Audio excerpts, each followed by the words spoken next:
Hey, good morning. Welcome to another video. So today, Barbara and I were going to a place called Haarlem. And that's not the Haarlem that's in New York. That's a Haarlem in the Netherlands and is spelt with two A's. H-A-A and then whatever it is. So to get there, we're going to take a bus. And it's got like an individual bus ramp here, or overpass actually. There's an airplane. There's the highway, or whatever that is. I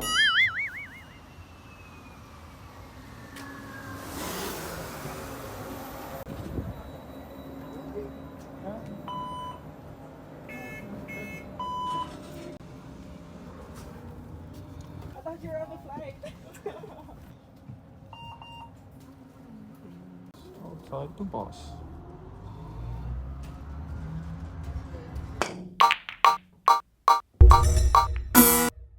So we just got off the bus and it was super easy.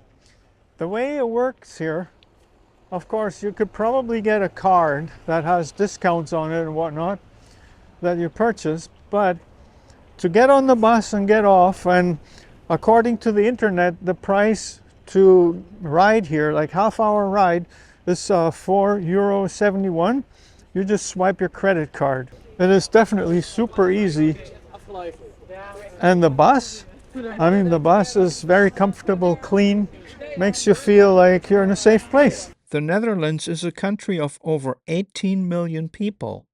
Compare that with Canada's 41 million, and you'd think it's about half the size. Now, what if I told you that Canada is 245 times larger than the Netherlands by area? Can you imagine if everyone here took their car for their short trips, as it is so typical for many Canadians? Transportation options are good here, out of pure necessity, and bicycles, walking, and the bus, they're all part of that.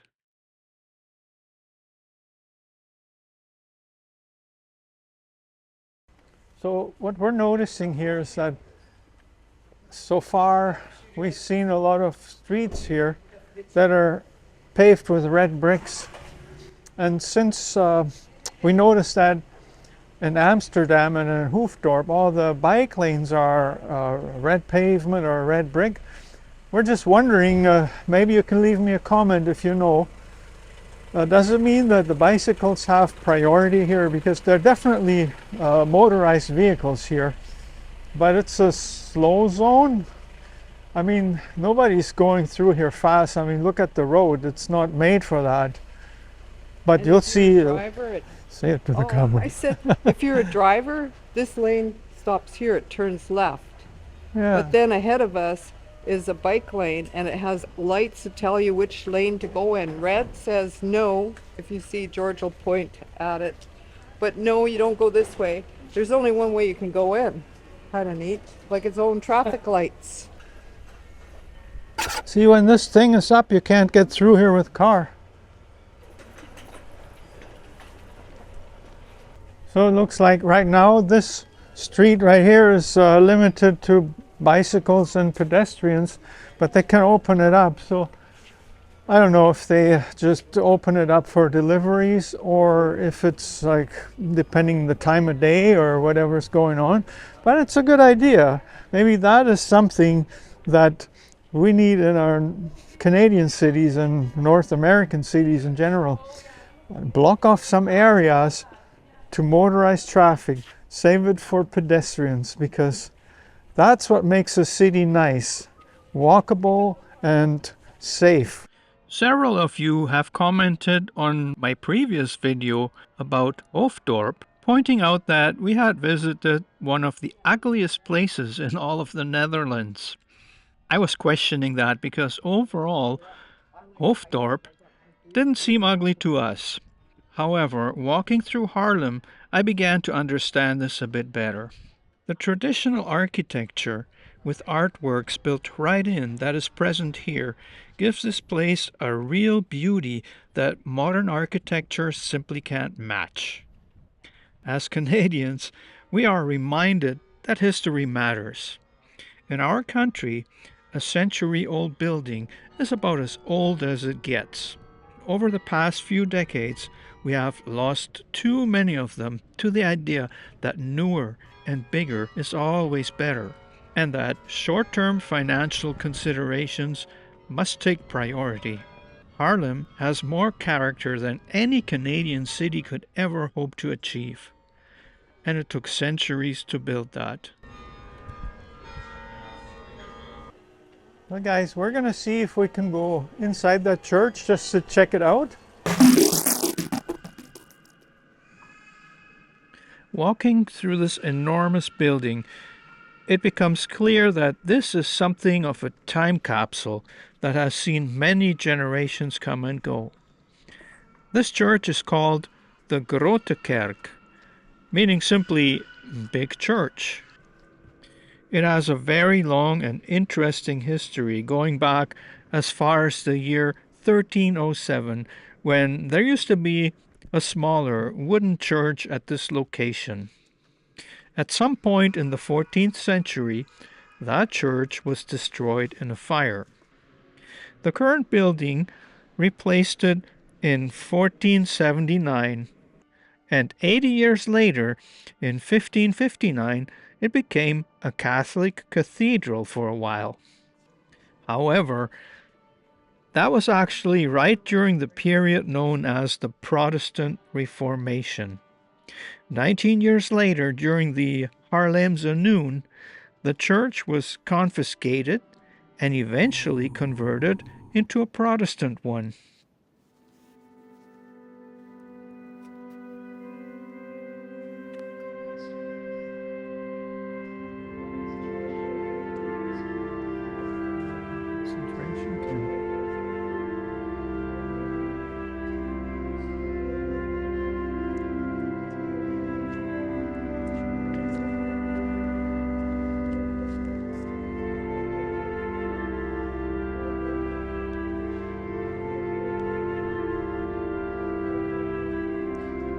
The period of the conversion must have been a very tumultuous time, as most of the artifacts that used to be here were also seized and much was destroyed.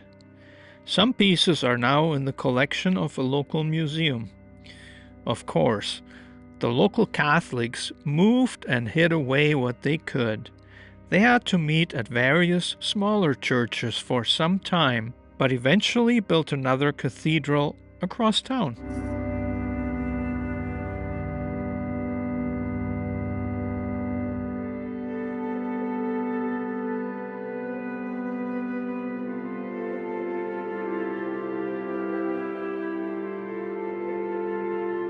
We just got out of this church. It's amazing how well they kept it up and everything. Hope you enjoyed the footage and the pictures.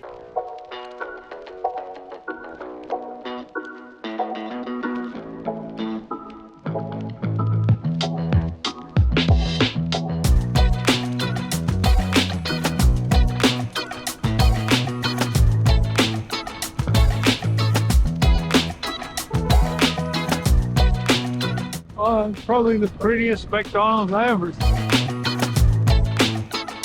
So we're going for a McDonald's coffee again, and a snack. I can already see the comments. Why McDonald's again? Well, we're brainwashed into that being Canadian. Back home, McDonald's coffee is just $1, and there's always a free bathroom. We expected that here too, but once again, we learned something the hard way. No. At least we had a good view of all the activities going on down below in the street. It was busy, but not like Amsterdam.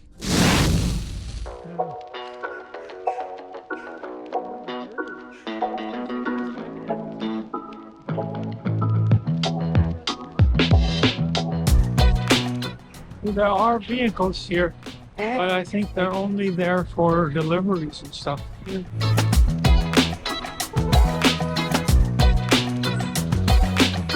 We just found this street that is full of plants, and there's no bikes here and no vehicles. And we thought we're just gonna take a little stroll down this way and enjoy this. Look at, there's even an angel up there.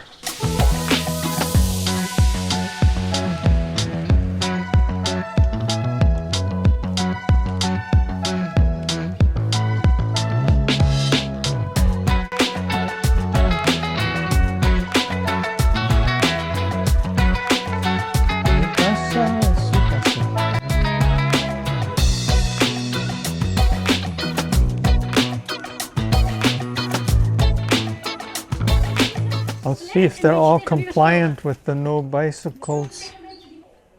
No, they're going right through.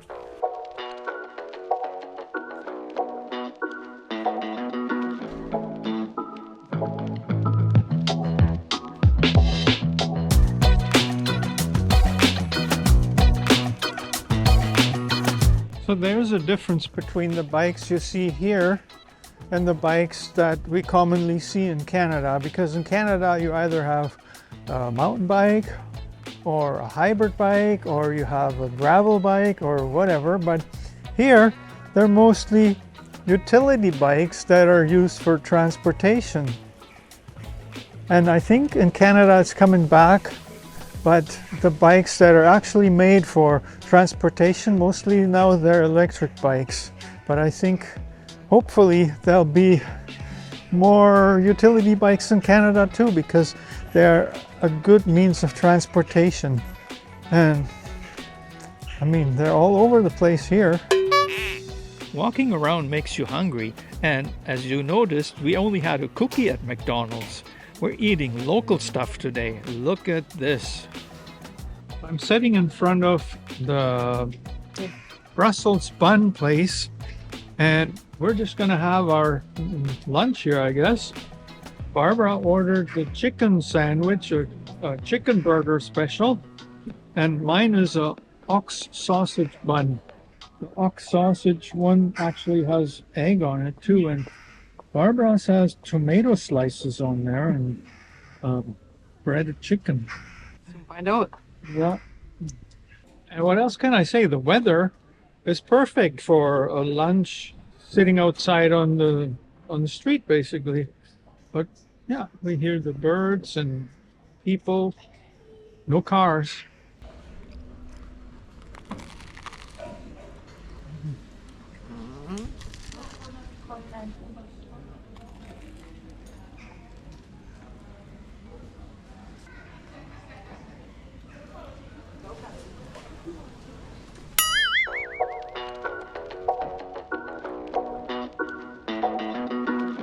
The infrastructure for bicycles in the Netherlands isn't always perfect. I mean, look at this, it's only a painted bike lane and it's narrow, and there's actually vehicles parked halfway on there. So even here in the Netherlands, there are still things where you could say, well, the bike lane doesn't really solve the entire problem. It doesn't feel safe and stuff. I mean, this bike lane right here, I don't know if I would feel safe on there. See what I'm talking about? I wouldn't be surprised at all if stuff happens here and people get hurt. But overall, I want to say that I'm impressed with the bicycle infrastructure here. Let's make it happen in Canada. We're good here. Bikes, bikes, more bikes. Oh. I'll have to wait for these. Bike lane, bike lane.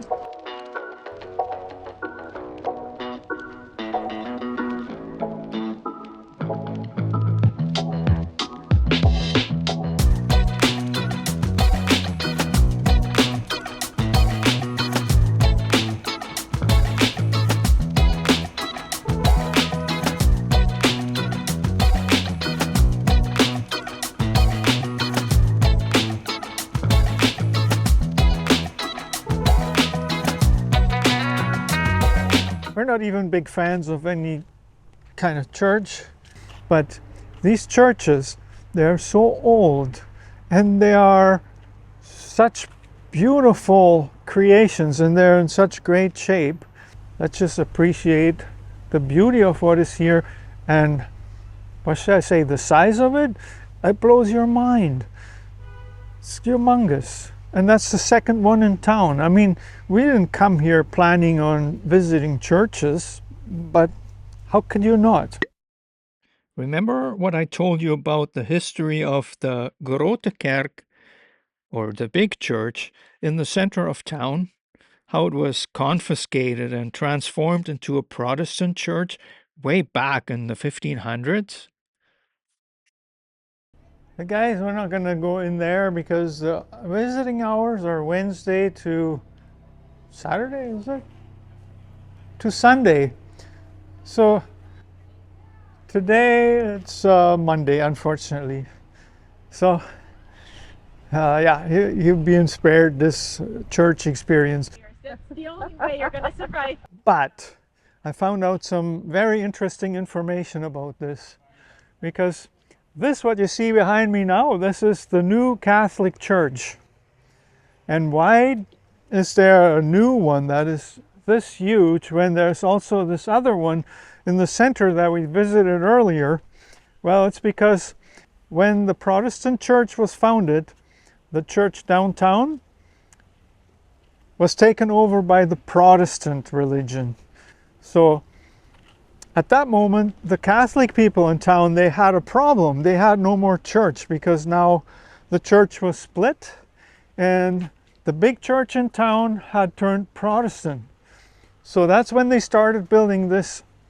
And I think it started it was like something like in the 19th century. Now don't quote me on that. I might have to look that up to correct myself here. But this church is the new Catholic Church. And let's have another look at it because it's humongous. It's quite impressive. So much.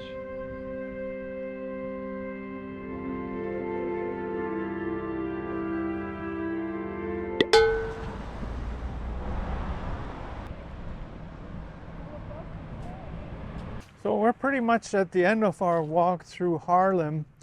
And you might be wondering why we picked Haarlem to visit. Well, it's kind of because it is relatively easy to get to by bus from where we're staying, which is close to the airport. And there's the 300 bus. Yeah, this is the one we need, the 300. Well, you have to look for a bus shelter, that's all. It's going to be pretty simple. We have to follow the straight forward. Barbara's concerned because she'd like to go on the bus right now, but we have to go find the next bus stop along this way, and then you know, it'll say usually every 5 minutes there's a bus of number 300 going toward the airport, and that's the one we want to get on. Now I don't know, there's just one just came out the corner there. So we can't be really that far from the train station either, and that's where all the buses leave from. So yeah, there's another bus that says Haarlem Station on it. So right now we're a little bit disoriented. But anyways, that's the whole story. We're just looking for the bus stop right now. So this will complete our walk through Haarlem, and I hope you enjoyed it. So much to see. One day isn't enough, I tell you, but it is better than nothing. So I hope you give me a thumbs up for this video, and maybe if you haven't done so yet, subscribe to my channel. Thank you. I'll see you soon. Minutes later, we found that train station, and from there, we just picked the number 300 bus and hopped back on it to go back where we came from. Super easy.